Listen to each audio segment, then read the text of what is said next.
Well, time now for today's Focus report, which takes us to Hungary, where Viktor Orban was re-elected as Prime Minister in May. His campaign focused on attacking the EU on its migration policies and accusing the billionaire philanthropist George Soros of financing migrants' arrival on the continent.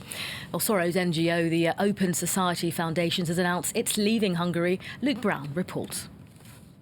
A musical workshop for disadvantaged kids in the town of Pécs. These after-school classes are run by a local NGO. The funds come from private donors stepping in where the state's financing falls short. The work they're doing is threatened by Viktor Orban's hostility towards independent NGOs. I want to tell him that he should support us, even though he probably won't. But still, someone has to. We see the impact we're having here with these classes. It's really needed here. It's part of a network of NGOs run by András Nyírati. Last year, they received $500,000 from the George Soros Foundation.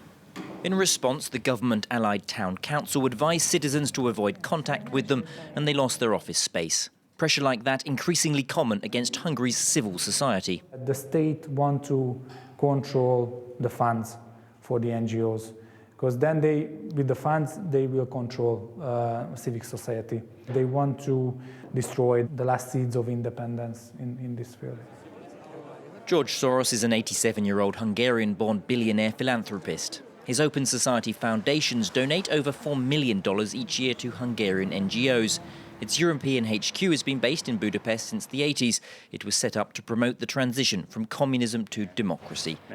But faced with mounting pressure from the state, it's decided to leave its historic HQ and transfer operations to Berlin. We have closed offices in the past, in Russia, Vladimir Putin's Russia, and in Uzbekistan, countries that are known for their hostility regarding human rights. So the fact that we have to close an organization that defends human rights in an EU member state, it's a very strong signal that's being sent to the leaders of the European Union. George Soros has become a target and a bogeyman for Hungary's government. Viktor Orban accusing him of encouraging migrants to come to Hungary, promising that a Stop Soros law is his priority. And since the election, the Hungarian government has doubled down on its vow to rid the country of foreign NGOs that it accuses of meddling in Hungarian affairs. Now, I'm afraid Mr. Soros is obsessed with intermingling in Hungarian domestic affairs and politics without a democratic mandate. What we face here is not simply a struggle regarding illegal migration in which organizations, so-called NGOs, who consider themselves civil society, are basically going against the established rules at the borders and help illegal migration. So that's what we are targeting with the accepted and submitted bills at Parliament. Viktor Orban's success has its roots not in the big cities, but in rural communities. In the village of Fai, an improbable 99% of electors voted for the Prime Minister's Fidesz party. Here, the official line, especially propaganda against Soros and the influx of migrants, has been eagerly adopted by voters. I don't want Soros to tell us what to do. He's a millionaire. He should be giving to us and not taking our money to give it to migrants. George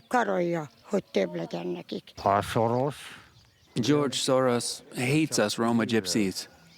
I'm a Roma gypsy. Soros hates us. Fidesz helps us. That's what they say on television. Controlling the media is indeed another key to Viktor Orban's success. Government-friendly tycoons have bought up scores of regional papers and TV channels, while the state media sticks close to the Fidesz party line. One recent exception has been the newspaper Magyar Nemzet. It used to be a staunch conservative ally of the government until its owner, Lajos Simicska, fell out with Orban and changed the editorial line 3 years ago, publishing a series of scoops about government corruption. Days after the election, though, he announced the paper would close with the loss of over 100 jobs. A lot of people lost the job. They are on a blacklist. They cannot work in different places. So it's maybe not understand in Western Europe what does it mean that the government said that journalists are on the blacklist and it's not possible to employ them. So it's quite hard. Magyar Nemzet is shutting after 80 years. Now a team of the old staff are launching a new paper, Magyar Hang, the Hungarian voice, to continue their independent line. We didn't believe in the past that in 2018 we have to speak about the basic democratic questions. But now I have to say that it's more hard today, because we have to fight to survive as an independent journalist. Printers in Hungary refuse to produce the newspaper, so Hungarian Voice is being printed in neighbouring Slovakia. The newspaper's staff won't be paid at first, and it will only run to 10,000 copies. Its struggle is a sign of the success Viktor Orban is having in silencing critical voices in Hungary.